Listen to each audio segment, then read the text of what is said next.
You were source energy before you came into these physical bodies. You don't remember that, and there's a reason that you don't, but you were.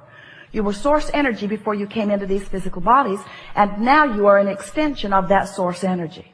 So here you are, focused, just as you intended to be, focused upon the things of your time-space reality, and you are utilizing your focus to help you personally, independently,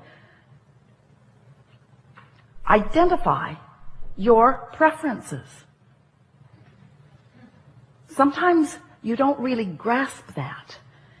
You don't really understand how perfect it is and how important it is that you deliberately choose. So anyway, that's step one. You ask for what you want, and you can't stop asking because life just continues to serve itself up to you in ways that cause you to identify your preferences. It happens all day, every day, at all levels of your being. It's really what the evolution of all species is about. So when you know what you don't want, you know what you do want. If someone's rude, you want them to be nicer. If you're rude, you want to be nicer. If you're unhappy, you want to be happier. If something's gone wrong, you want it to go right. In other words, if you don't have enough of something you want more of it. It's a very simple equation, not hard for you to figure it out, and you're doing it all day, every day. But what you may not know is that every time, whether you speak it out loud or not, something happens like that, you are launching these vibrational preferences. And the larger part of you is aware of the preference that you have launched and becomes it, because your inner being is unconditional. Your inner being rides the rocket of your desire. When you say, I prefer something, your inner being doesn't say, well, there aren't that many of them going around. Your inner being doesn't say, well, that's risky business and it's unlikely. Your inner being doesn't say, you don't have the education for that, or the money for that, or the background for that. When you launch a rocket, a request, a preference, a desire, your inner being becomes a vibrational match to it immediately. And because you are an extension of that inner being who has become a match to it, now you hold the potential of splitting your energy if you don't become a match to it too. You see how it works? When you say, I want that, the source within you says, done. We're there. We've got it. We're a vibrational match to it.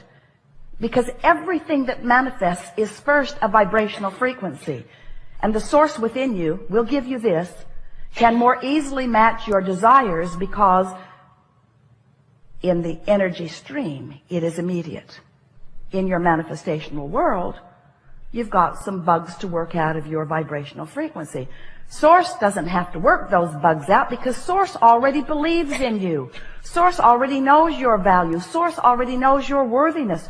Source remembers why you came and who you are. So when you launch a rocket about something that you would like more of, Source is right there in that frequency. And in fact, the only reason that any of you ever feel any slight or strong negative emotion is because Source finds the frequency, the fullness of the desire that you have launched, and when you don't, there's vibrational discord between you and Source. Does that make sense to you? The only reason, if there were ever a way for you to understand that Source exists, it must be in your emotional awareness. Because if there were not someone keenly interested in you and holding a vibrational frequency about you, then you could think anything you want and you would feel no vibrational variance. That's something really to think about. When you feel negative emotion, it always means the same thing. You've got a different opinion about this than Source has about this. And that's something else we really want you to hear. Source does have an opinion about this, and this, and this, and this. Now. Source adores you. When you're mad at yourself, you've got a split going on. There's a gap widening. Source adores the people of this planet. When you carve out a section of them and hate them, you've got a rift going on between you and Source. You will never be able to be in alignment with Source when you hold hate in your heart because of some condition that you can't control. As you get to know Source better through your awareness of what it feels like to be in alignment, you can learn in a matter of days how Source feels about everything that is active on your planet today. You can just give it the emotional test. When you think a thought and you feel love, you can know Source is in agreement with this thought. And when you think a thought and you feel fear, you can know Source is not anything close to an agreement on this thought. So once you get clear about what this emotional guidance system is, then you can get on with what you've come to get on about. Then you can be the deliberate creator. You can be or do or have anything that you choose because you've got this backup. So step one is contrast helps you to define what you want. You do it all day, every day. And step two is source becomes it vibrationally immediately. Wrote a whole book about that called Ask and It Is Given, and that's what it was about. That when you ask, source becomes the vibrational equivalent of it. The energy that creates worlds. Imagine that. The energy that creates worlds. The vibrational equivalent to your desires. Keeping the light on, keeping the vibration steady, so that anytime you get in the vicinity or away from the vicinity, you'll know where you are in relationship to it. Helps you to zero in on who you really are and what you really want, to become the fullness of all that you are. So your work really is a step 3 part of this 3-step process. Now step 4 process, but the step 3 process we talked about for so many years. Ask, source answers, and then you must find a way to become a vibrational match to what you're asking for. In other words, you can't want something and doubt it and get it.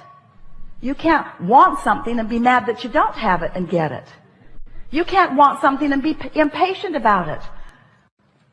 The flight attendant said, "Thank you for your patience." And Esther said, "You're confused about who."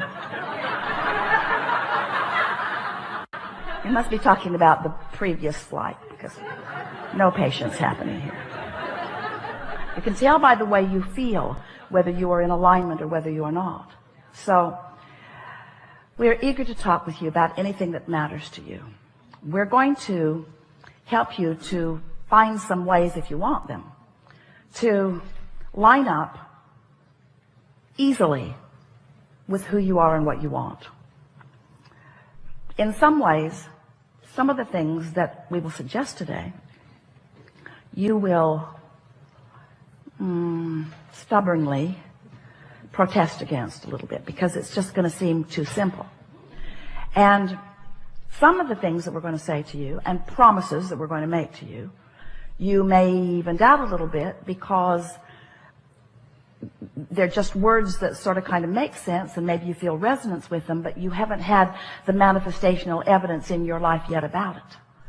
But we know that with just a little bit of listening and a little bit of resonating and a little bit of awareness and then a little bit of focusing, that you will find manifestational evidence about everything that we talk about here today. You're going to know precisely how your thoughts become the reality that you are living, so that not only you are aware of it, but others who are observing you as well.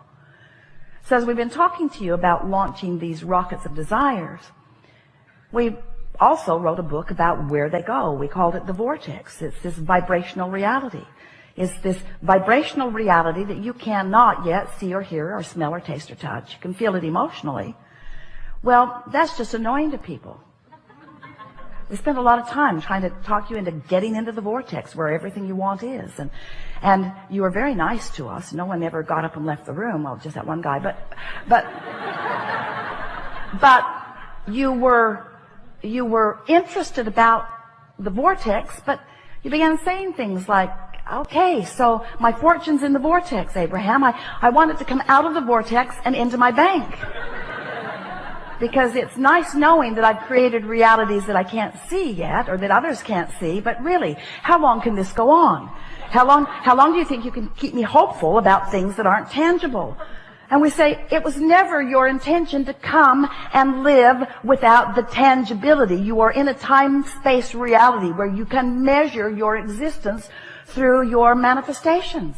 We just want you to understand that if you've got a vibration going on that is keeping you from being a vibrational match to what you want, the manifestation that you want cannot come. And you wouldn't want it to. You wouldn't want it to. So then we began talking to you about, so here's all of this vibrational reality, and you're going, yeah, we accept it, get on with it. How do I get it into my reality where I can see it, where others can see it? And so we began talking about your point of attraction. For a while we called it a grid. It's your point of attraction. It's like the framework of who you are, looking for different ways to help you feel the reality of your point of attraction. Your point of attraction, where you stand. And mostly it's about how you feel right now. How do you feel right now? What's your mood? What is the mood that is swirling around you? Because your mood is the best indicator that you have, your mood, to let you know what the vibrational atmosphere is that you've got going on. And your vibrational atmosphere matters because it is your point of attraction. How you feel, your mood, the thoughts you're thinking, the beliefs you hold, what's going on, the conversations you have, how you move in the world, how you feel in the world, what you're doing now. Right now, you have a relationship with your vortex. Right now, you have a relationship with your vibrational reality. And the question that we want you to ask yourself is the relationship that you have with something that's in your vibrational reality, in your vortex, is the relationship you have one of holding it away? And you can tell by the way you feel whether you are holding it away or whether you are allowing it in. You can also tell by whether it's coming in or not. In other words, we're not asking you to just hold yourself in this emotional state of being and just take our word for it. What we're saying to you is take our word for it, hold yourself in the emotional state of being, and watch the evidence move from your vibrational reality into your reality until before long you will have such confidence in your ability to manifest anything that you desire, because you will have discovered what kinds of things you've been doing that have been preventing the things that you want from coming easily.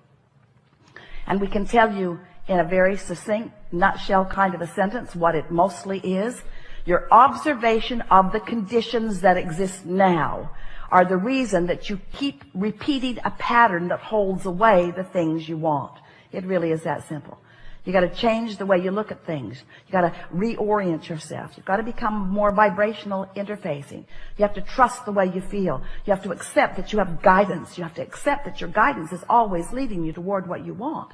And you have to be aware of when you're moving toward what you want and when you're not moving toward what you want. And you have to accept that the emotions that you hold are the indicator of whether you're moving closer or further. You can just tell. You'll get so good at this that you'll be in the middle of a conversation and you'll stop talking right in the middle of it because you'll realize that you're moving away from what you want rather than toward what you want.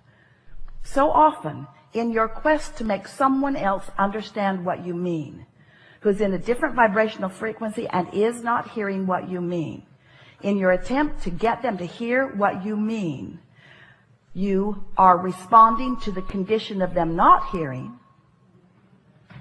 So you are basing what you are saying based upon what they are not hearing, and then you join them in their frequency rather than maintaining yours, and then instead of them hearing what you mean, you hear what they mean, and nothing changes. Oh, you got that, didn't you?